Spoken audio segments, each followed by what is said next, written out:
Hello everybody, in today's video I'm going to show you how to use Goodbudget without linking bank account. You can use Goodbudget fully without connecting any bank account. In fact, it is designed to work manually using the envelope system so you stay more aware of your spending.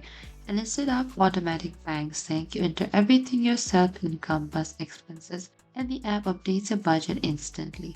So you can skip your bank linking, open any of the web browser. In the top, there's an address bar typed on goodbudget.com and enter it. And you can still use all the main features. And when you sign up, just ignore or skip any bank connection option and log in the top right. And make sure to create an account as well. And you can create your envelopes, fill up your envelopes, and add transactions. And you can also add your income and distribute to other envelopes over here in the top. And you do not need bank linking at all to use the Goodbudget, and you can only find your accounts, envelopes, add income and track expenses manually. Thank you for watching this video. I hope I could help you.